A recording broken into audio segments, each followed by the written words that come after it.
Chris, it is 2025. Finally, this is the year of the dragon, right? Hopefully. Every year is the year of the dragon. I love Anna. that. I love that. Happy New Year. Happy New Happy Year. New Year. To you at home Whoa. as well. Yes. Right. So we're here. We are gathered here today to look at another Sicilian dragon game. Just one game this time around. Oh, good. And I've got for you, Anna, an all Spanish encounter. Yes. So it's e4, e5, and knight g, bishop g4. Oh no, that's right. That slightly better than your average Christmas cracker joke. I should put that one there. Right. So so there we not much better though. Now, the fact is, no, not the Spanish as in the Roy Lopez, as in we have a WGM playing against a IM. And did you know that this is absolutely true. I do get children in my class often say to me, which is better, a WGM or an IM? Are we about to find out today, or is this going to be too small a sample size to make a conclusion? Is this the only thing they ask you, or? No, they also ask who will win in a fight between a tiger and an alligator. Yeah. And I tell them, go and Google these answers, and they come back to me, we've got it. And I said, yeah, they go, an alligator. And I said, oh my God. The life is better now, yeah. Right, we're better. I think we're all sorted now. However, I want to investigate the psychology of this game. And I'll show you exactly what I mean as we get underway. Here we are. So let's just whiz through an open Sicilian G6. We know this is now classified as a Sicilian dragon. However, after bishop E3, Black plays knight c6. Now, why would anyone play knight c6 in preference to bishop g7? Because often you can go bishop g7, you can castle. And that keeps the knight flexible with the ability to go to d7, like in some of those Dragadorfi type lines. Probably won't make a difference, but particularly in recent times, we know there's this fashionable line known as the Hungarian dragon, where what actually happens is after f3, Black plays h5, queen d2, and then we're going to trade in the center, and the black bishop overshoots g7 and comes out to h6, bishop h6. So this is the original Hungarian main line. In more recent times, then White has been delaying playing queen d2, waiting for this bishop to commit itself before nudging up. So maybe a move like bishop to c4. Recently, I've even seen the move h3. So there's been a few different moves, but here we are, knight c6. Now, White might be saying to themselves, do you know what? I got a feeling a Hungarian dragon might be coming my way. So instead of playing f3 here, White played bishop e2, which is associated with the classical Sicilian dragon. Now, I put it to you here that if Black played h5, this would look a little bit silly now, not least because White could just castle kingside, and instead of playing for a kind of f3, White could just go the whole hog with f4, f5. That looks like a quite an aggressive way for White to play. I think this would look a little bit silly for Black to play like this now. So bishop e2. So instead, Black says, okay, I'm going bishop g7. Because I don't mind castling kingside in a classical line where you're going to castle kingside. Those lines aren't particularly sharp. They're not too challenging. This is very interesting. So now I know what you mean by psychology, because like this, you have the same kind of move order, but now since the bishop is on e2, it's not on c4 after all. And for example. Yeah, that's true. But also in the old style classical variation, White just always used to put bishop here, and get castled kingside. However, White actually played queen d2 here, which suggests that now instead of castling kingside, White might be planning to castle queenside. There is a variation which also is a little bit trendy here. Castle. I've called this deeply, after a lot of thought, the Long Castles Classical. Okay. I know you're going to find that's an amazing name, but that's what I refer to it as. And essentially, it is a Yugoslav attack, but with bishop e2 played in preference to f3. Now, which would you say is the more useful move? Well, it's not clear cut. Some people would say, well, bishop e2 connects the rook along the back rank. On the other hand, A pawn on f3 more usefully supports the e4 pawn and prepares a g4 thrust. So probably you could say that f3 is more useful than bishop e2. Mm-hmm. But that would be the long castle's classical variation. And when we reach this position here, for example, what could black play here? Well, black could just play bishop d7, or black could swap off the knights and then bring their bishop to the e6 square, which would be very reasonable. But probably most common here is for black to take advantage of the fact that there is no pawn on f3. Remember, the bishop on e3 is such a useful prize. It means that white really has to swap off their light square bishop. Now f3, and black has a choice of either of these two squares to drop their bishop back to. That's what I would call the main line of the long castle's classical variation. But here, after queen d2, black actually played bishop d7. Now I'm thinking, oh my word, what is going on here?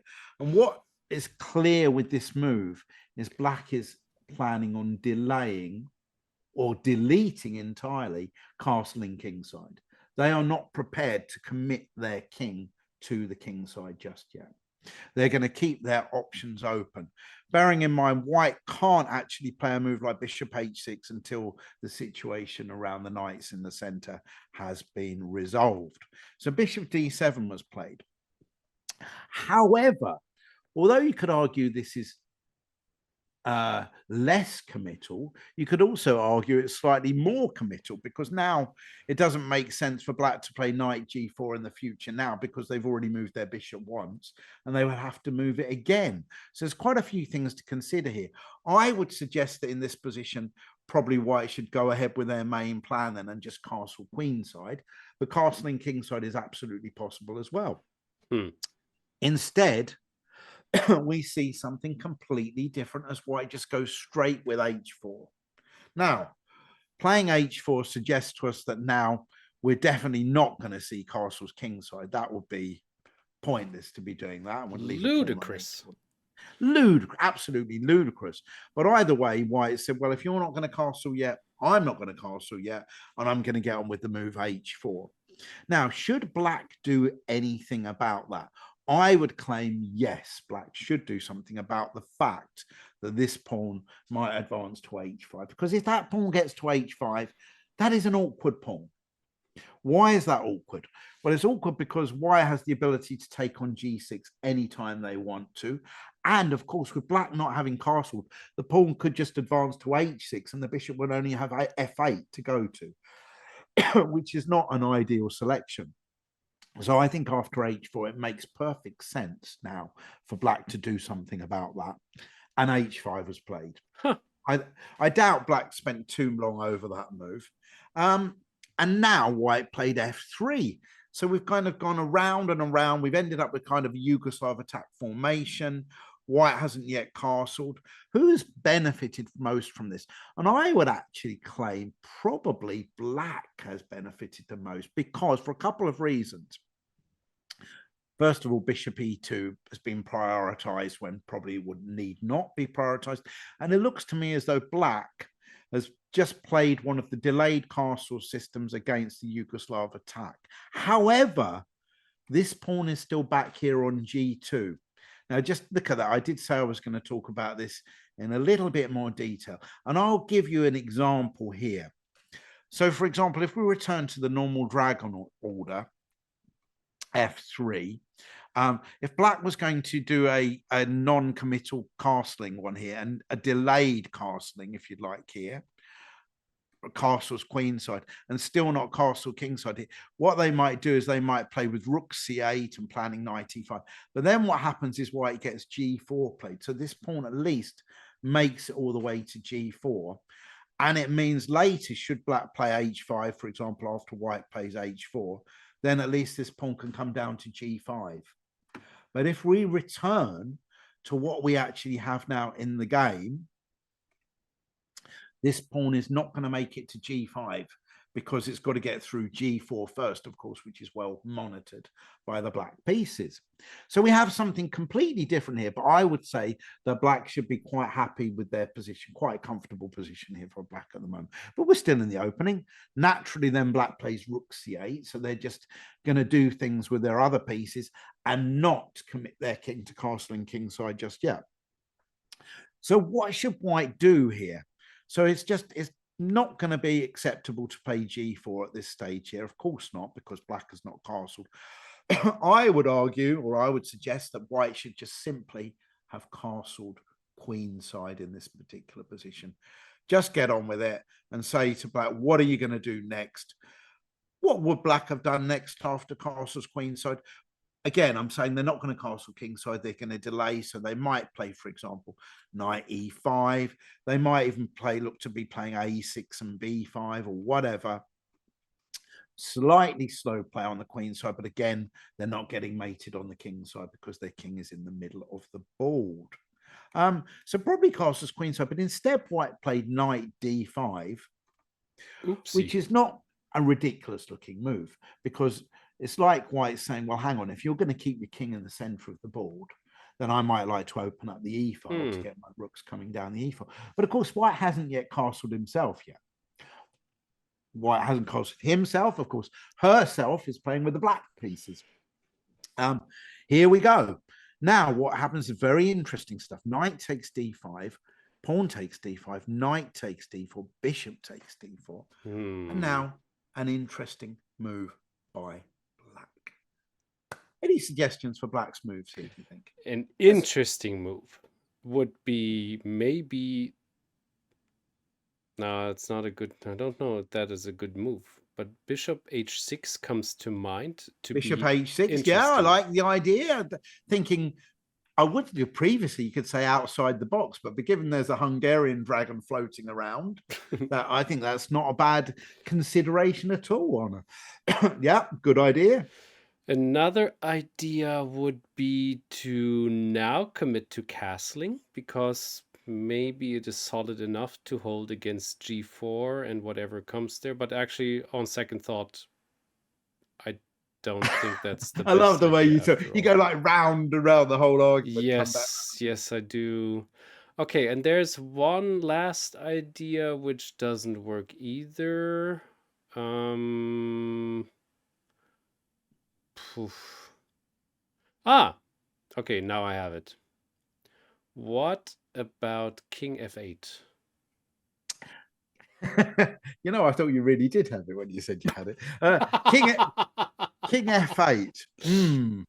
Okay, well, instead of king f8, of course, what we could have bishop takes, queen takes, and then castles.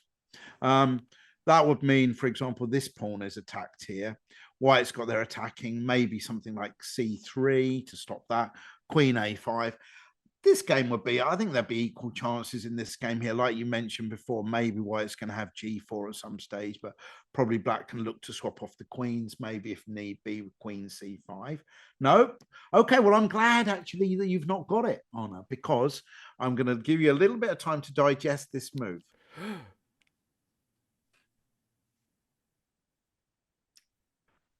Right. So nice. And that's interesting. What a pity. Rook takes c2 would be the first move that I would consider in this position here. Ooh. And why? And this is it. This is where we're moving into a whole new level of dragon play. And in particular, what does that move do? Well, it basically sacrifices the exchange for a pawn. Yeah. Rook takes c2. You're gaining a pawn, but you're going to lose a rook, and then you're going to win a bishop, which pretty much has to be accepted, the offering. And we reach this position here. Now, that's nice. My very first dragon book that I ever read when I was a junior, so that was quite a long time ago, actually said that the dragon bishop is as good as a white rook. Now, time has passed. I would say that is a bold claim still, but I've certainly seen plenty of situations where the dragon bishop is as good as a white rook, because often the rooks might sit in the corner or do not so much, whereas the dragon bishop cuts across the board, this diagonal, that diagonal, dominating those dark squares. Either way, I would claim definite compensation here. Look at this bishop. Well, if White was thinking of castling kingside, that's no longer an option. The bishop pointing towards b2 as well. So The what next does White bishop have? going to f5, the queen going to... Yeah, That's that's the all other bishop, of beautiful. course. So we potentially, that's it. So I want to talk about a few things here. So when you've sacrificed the exchange, just in general, we're talking about a rook for a knight, a rook for a bishop. In general, you're going to want the more pieces are on the board, the better for you. If it just gets down to rook against a knight, often that's going to be a hopeless situation. So you want more pieces on the board. Black also has the bishop pair here. So potentially, this bishop could be coming to f5. Obviously, there's a check here and things like that. Specifically in this position here, Black has got a very simple threat in the form of queen a5 check, I would argue, which is, for starters, is going to pick up that d5 pawn immediately. So White needs to do something about that. And I think the next move is logical and probably maybe necessary. White castles queenside. Now, what does that do? That comes out of the way of the check on a5. It attacks the bishop on c5, on d4, but also, of course, it does come into a rather perilous open file here. True. And of course, if the bishop makes it here, where the king's going to be a bit short for squares to go to. In any instance, we need to do something about this bishop on d4. And Black played queen b6. Okay, so all of a sudden, what does that do? That keeps an eye on the b2 square. That and with now a simple plan, I would say a very simple plan of just castling kingside. Yep, doing that now and planning rook c8 next go. So I think that seems a logical way to play. Mm-hmm. So what is White going to do about this? Now, this isn't our normal hack-attacky dragon game. I'm going to a spoiler alert there already. Okay. But there is a really so bearing in mind the plan is castles and rook c8. But after castles, that's already quite tricky, I think, for White. So they need to do something about that. Now, there's a really clever move that White could have played here, but I'm not sure you're going to get it. But what I'm going to say is the move actually played by White, first of all, was queen b3. Okay. White basically saying, thank you, I'd like to bail out into an endgame if that's possible here. I didn't like all the heat coming against my king. I didn't like my queen and king on the same file. I want to get those pieces swapped off.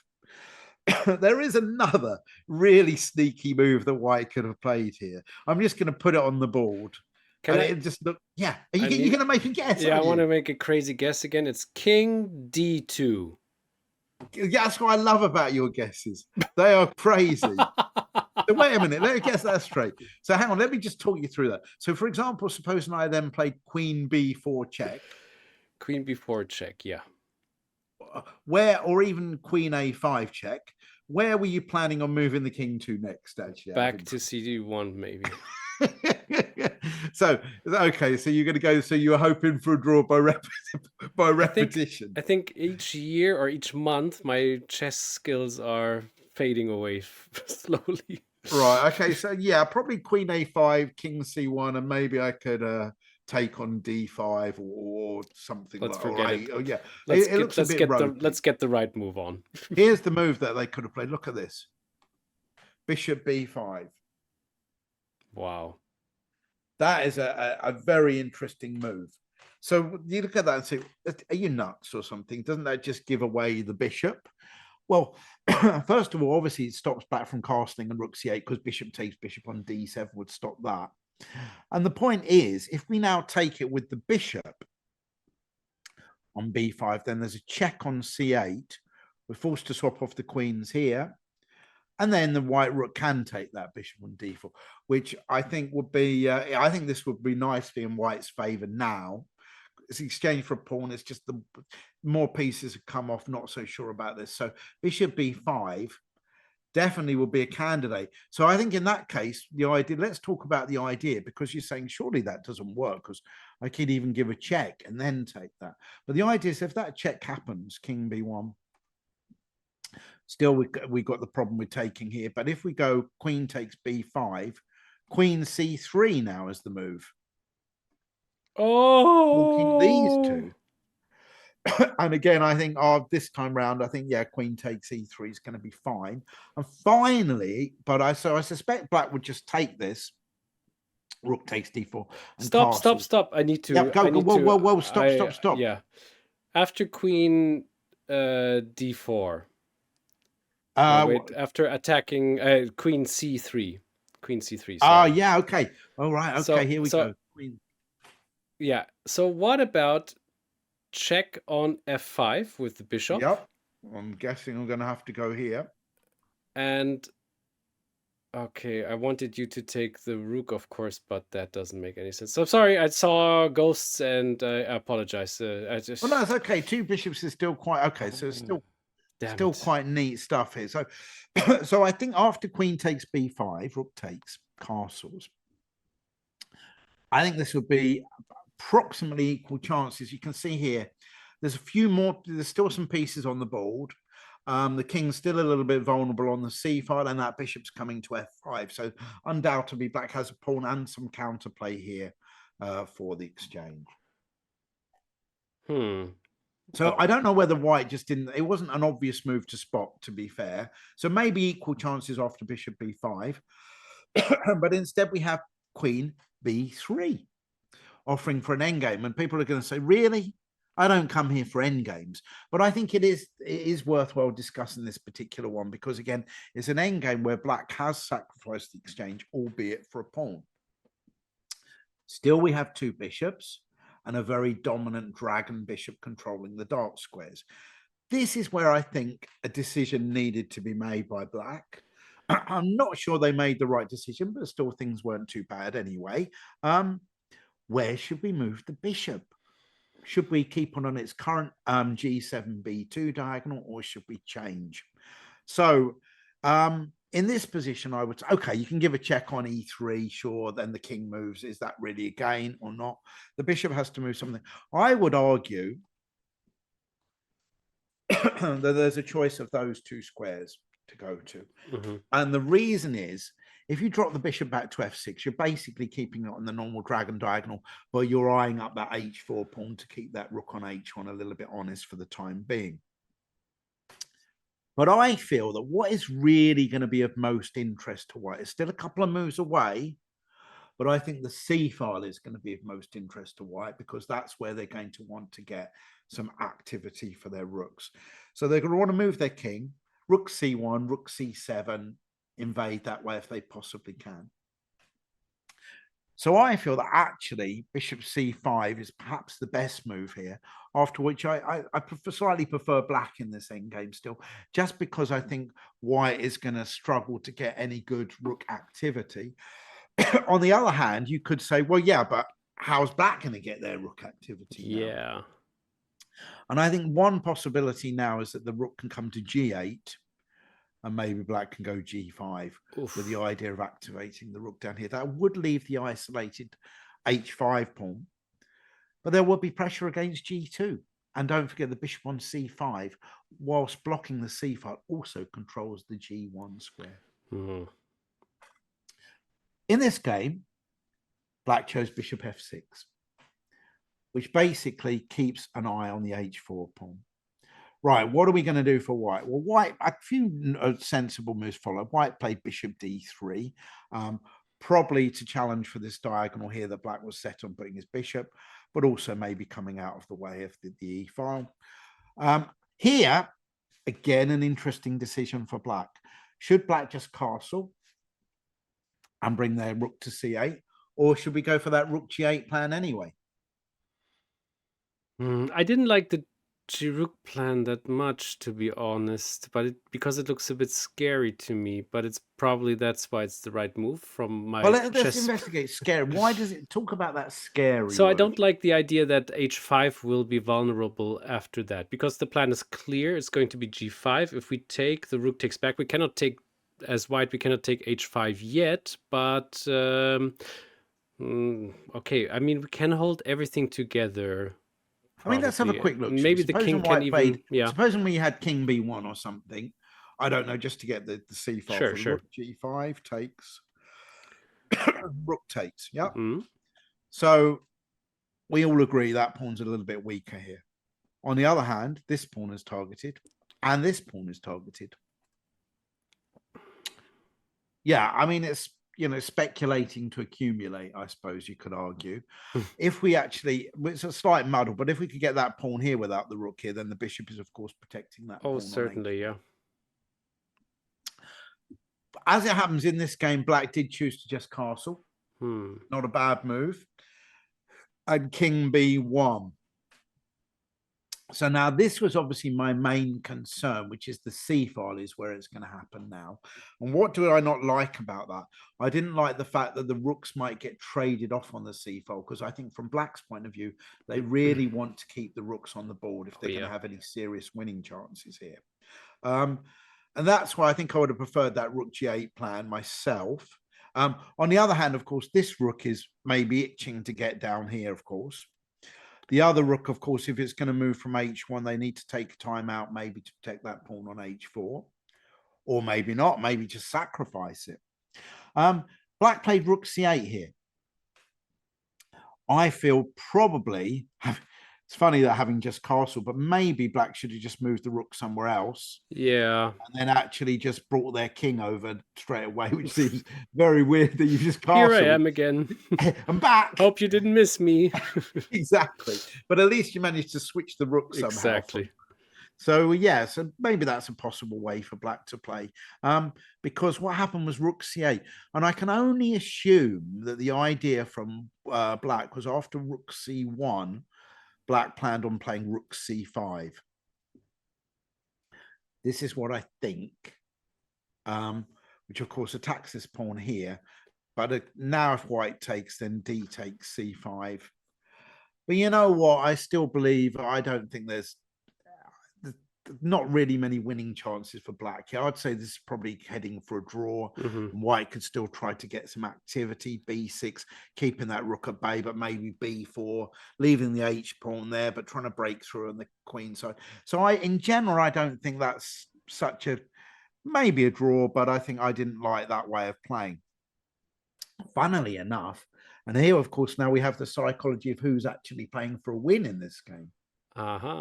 Yes, the We got the higher, old the higher IM. rated IM or WGM. IM or WGM. The IM is rated significantly higher here.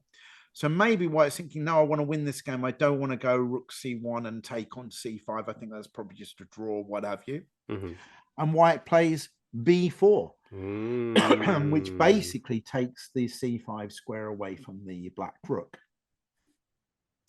Now the king makes his way over, rook c1. And again, see, I would be very reluctant if I was black to swap off the rooks here. But black isn't. So black does keep the rooks. Oh, black does. Right? Yeah. So if I was black, I'd be reluctant. And black did keep the rooks on the board, rook b8. And of course, people are going to say, well, what the heck is the point in keeping the rook on the board if you're going to stick it on a duff square like b8 with no future? Well, maybe it's going to find a way into the game. Into a bright new future. Yep. So obviously this rook could zip down here to c7, but the king's going to kind of expel it maybe, unless we're bearing in mind that other rook needs to be protecting the h4 pawn for now. So White played king a2 here. Right, why did they play king a2? Well, maybe bringing the king a little bit further forward, giving some more options. King e8 and bishop e2. This maybe explains the king a2 move a little bit, possibly coming out the way here. And it looks as though White now is planning g4, because now they might like to get past h pawn of their own and make that rook on h1 very useful. Almost so looks like. Yeah, so g4 looks like the obvious plan that is behind that. And then we have bishop f5 anyway. So g4 now would be a mistake, because if g4, we can just swap off and go here, forking the d5 pawn and the rook on h1. Yeah, so I think, and bearing in mind that rook still needs to be protecting. Yeah, exactly. Rook d1 is not an option. Otherwise, h4 Yep, falls. falls off. Yeah, And and it can are come there any back. And don't tricks? forget, No, no. no skewer tricks along the back, because coming back here would cover that square 8 Yeah. shape. So I think that's all fair and square. So white now played b3. And now black, very nice, b5. Suddenly providing the black rook with one or two options, because this king is going to look like a right lemon. Whoopsie daisy. If we get that there, bearing in mind these wicked bishops. Okay. Very nice. So rook So white c6. now played yeah, white played rook c7. Rook c7. Okay, yeah, it's also option. Yeah, a rook c7. Now I think the idea is, I think here, well, what will we expect to do here? Black actually played the move king d8 and said, go on, take the a pawn if you want to. I think actually probably he didn't want to play a6 because it would deprive the rook access to that square.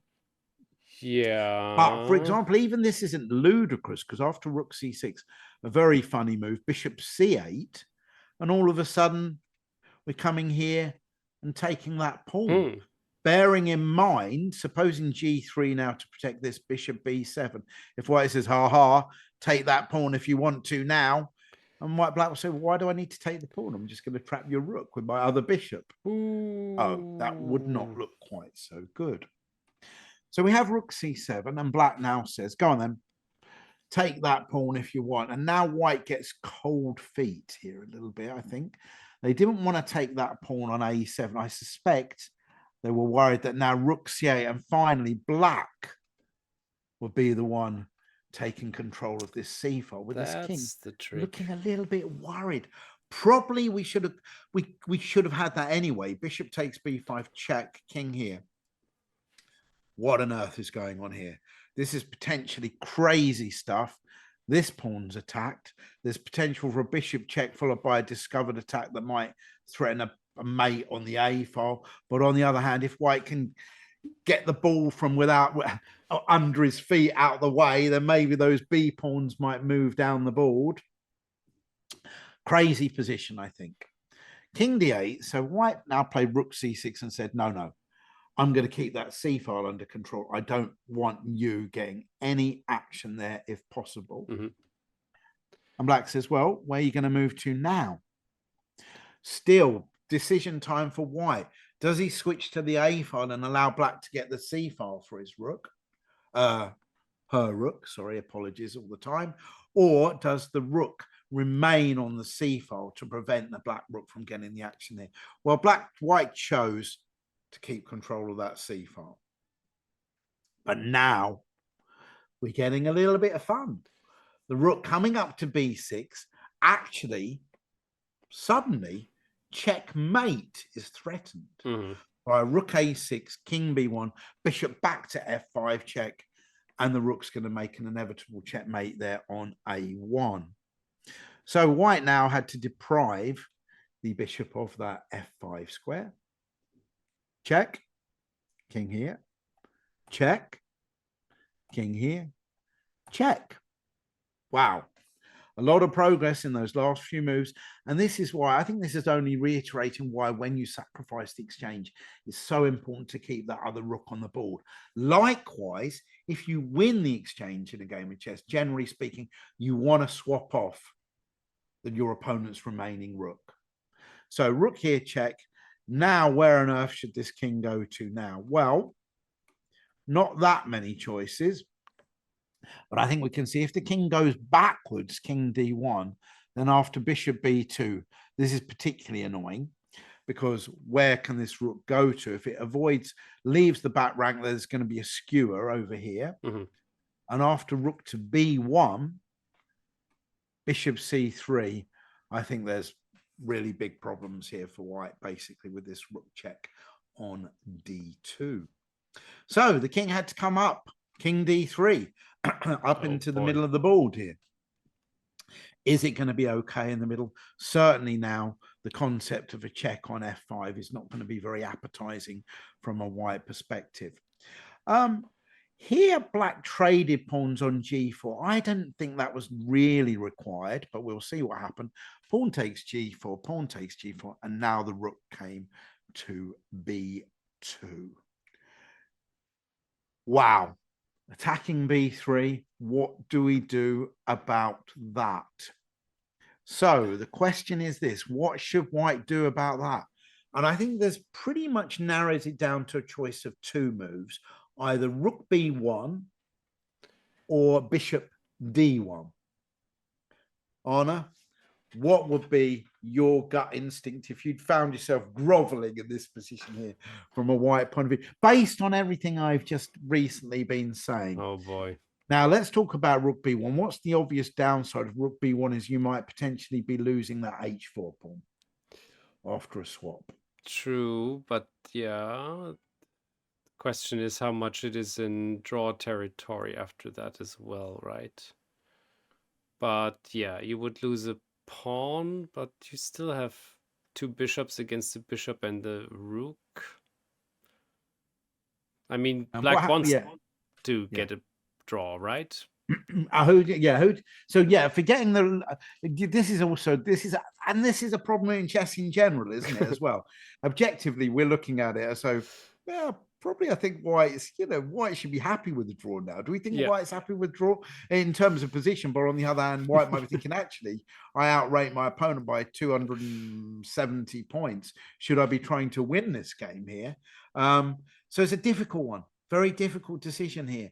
But I think just objectively, if we talk about it just objectively from what move should be played here, I feel absolutely in accordance with my recent ramblings is that White should play rook b1.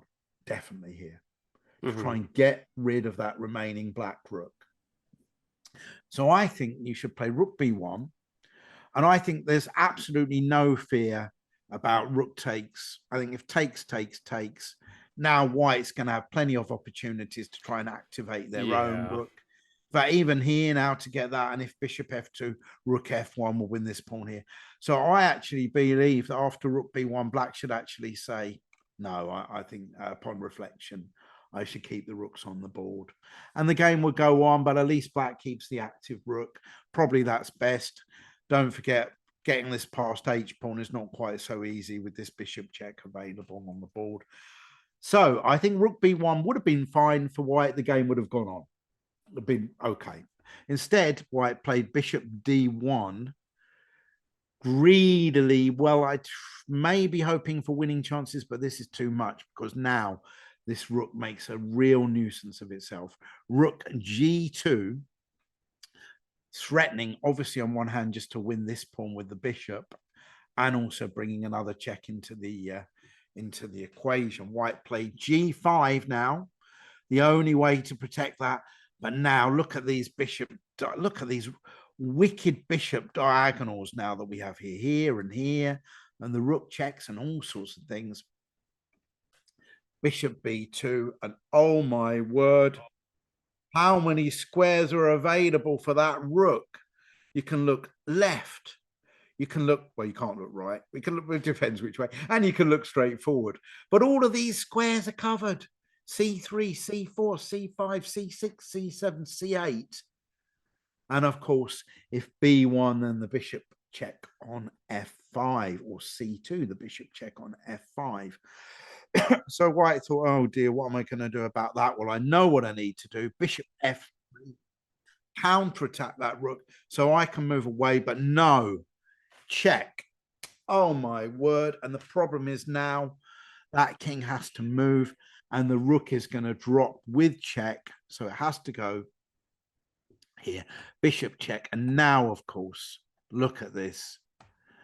Black has now regained the exchange, leaving himself a pawn to the good and attacking that b3 pawn.